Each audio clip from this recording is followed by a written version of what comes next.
Hello everyone. आज हम लोग एक दूसरे एक्सपेरिमेंट के बारे में बात करेंगे जिसका शीर्षक है effect of knowledge of result as a motivation on performance. यानी कि नॉलेज ऑफ रिज़ल्ट का मोटिवेशन के तौर पर हमारे परफॉर्मेंस पर क्या प्रभाव पड़ता है। इस एक्सपेरिमेंट को कंडक्ट करने के पहले हम थोड़ा मोटे रूप में इसकी भूमिका के बारे में जान लें कि मोटिवेशन की क्या भूमिका है। तो सबसे पहले हम शुरू करते हैं कि मोटिवेशन है क्या।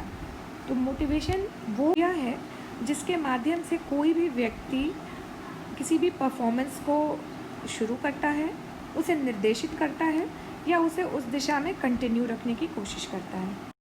व्यक्तियों के फिज़िकल और साइकोलॉजिकल दोनों ही तरीके की आवश्यकताएं, जो शारीरिक आवश्यकताएं हैं और जो मनोवैज्ञानिक आवश्यकताएं हैं, उनको संतुष्ट करने के लिए मदद करता है।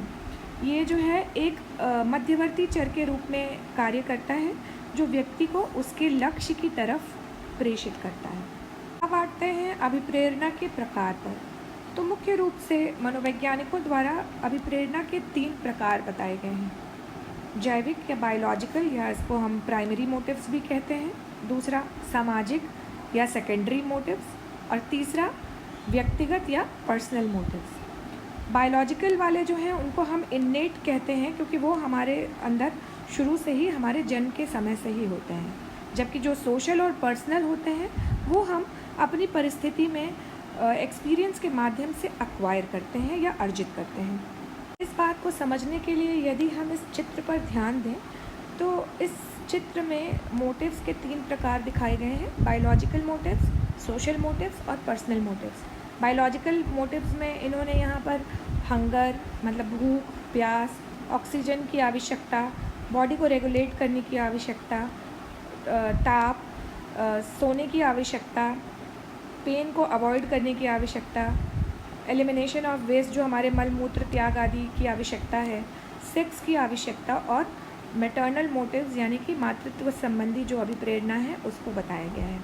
दूसरी तरफ जो सोशल मोटिव्स हैं, जिनको हम सेकेंडरी मोटिव्स भी कहते हैं, उसके अंदर उपलब्धि अभिप्रेरणा, आक्रामकता की अभिप्रेरणा, पावर को प्राप्त करने की अभिप्रेरणा, किसी चीज़ को प्राप्त करने की लालसा, जिज्ञासा, या फिर समूह में एक दूसरे के साथ में मिलजुल कर रहने की अभिप्रेरणा शामिल है।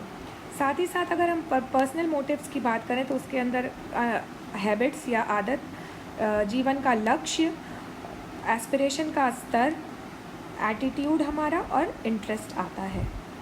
व्यक्ति का अभिप्रेरणा स्तर जो है वही डिसाइड करता है कि कोई भी व्यक्ति का किसी भी चीज़ से संबंधित जो अधिगम है वो कितना मजबूत या कमज़ोर होगा, और आगे चलकर उसका अपने सराउंडिंग्स में, अपने आसपास के एनवायरनमेंट में किस तरीके का समायोजन होगा और किस तरीके से वो कार्य करेगा, ये बात भी उस पर ही निर्भर करती है।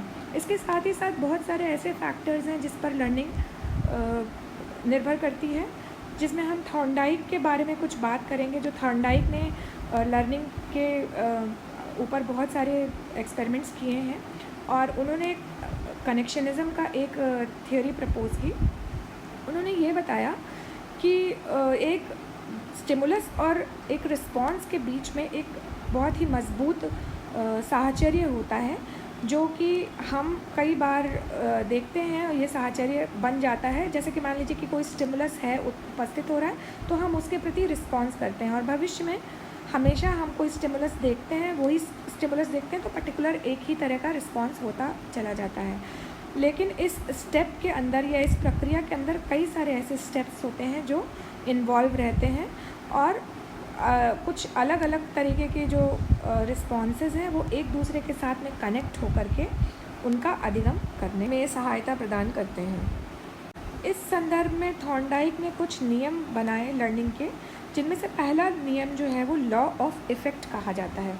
यानी लॉ ऑफ इफ़ेक्ट से मतलब ये है कि व्यक्ति का जो व्यवहार बार बार पुरस्कृत किया जाता है, या जो भी व्यवहार पुरस्कृत किया जाता है, उसके भविष्य में घटित होने की प्रायिकता बढ़ जाती है। दूसरा जो नियम है उसको लॉ ऑफ रेडीनेस कहते हैं।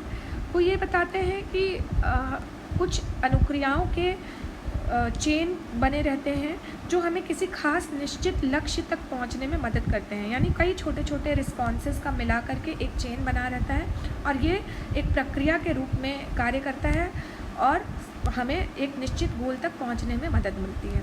तीसरा जो है वो उसको लॉ ऑफ एक्सरसाइज कहते हैं, यानी कि यदि हम जितना भी ज़्यादा प्रैक्टिस हैं उतना ही व्यवहार के घटित होने की संभावना बढ़ती जाती है।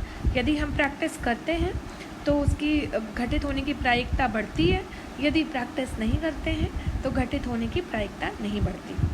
अभ्यास के नियम में थॉर्नडाइक का ये कहना है कि मात्र अभ्यास ही आवश्यक नहीं है किसी भी व्यवहार के घटित होने की, अपितु उसमें जो सबसे इम्पॉर्टेंट फैक्टर है जिसको हम नॉलेज ऑफ रिजल्ट यानी कि परिणाम का ज्ञान देना बोलते हैं, वो भी एक महत्वपूर्ण स्थान रखता है। यदि व्यक्ति को अपने किए गए कार्यों के बारे में या रिस्पॉन्सेस के बारे में ये पता चल जाए कि वो कैसा रिस्पॉन्स कर रहे हैं, तो उसके हिसाब से वो अपने परफॉर्मेंस में सुधार ला सकते हैं। अभी परिणामों का ज्ञान दो प्रकार से दिया जा सकता है। पहला, जो पूरा टास्क ख़त्म हो जाए, पूरा कार्य ख़त्म हो जाए, उसके बाद आप परिणाम की जानकारी दें कि आपको ये आपने इसमें इतना ऐसा किया है, आपने ख़राब किया है या आपने अच्छा किया है। दूसरा, टास्क के प्रत्येक स्तर पर प्रत्येक चरण में आप जानकारी देते हुए ये कार्य करते चलें। तो जो हम अभी प्रेजेंट एक्सपेरिमेंट करने वाले हैं वो लॉ ऑफ एक्सरसाइज में नॉलेज ऑफ रिजल्ट पर ही आधारित है, जिसमें हम आगे के स्लाइड्स में हम देखने की कोशिश करेंगे कि उसमें क्या और चीज़ें की जा सकती हैं और उसकी क्या प्रक्रिया है और क्या किस तरीके से उसको आगे एग्जीक्यूट किया जाएगा।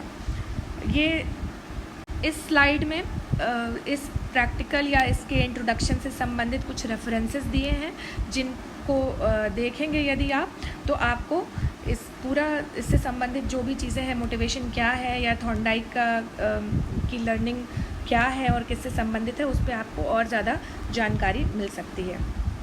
तब तक के लिए थैंक यू।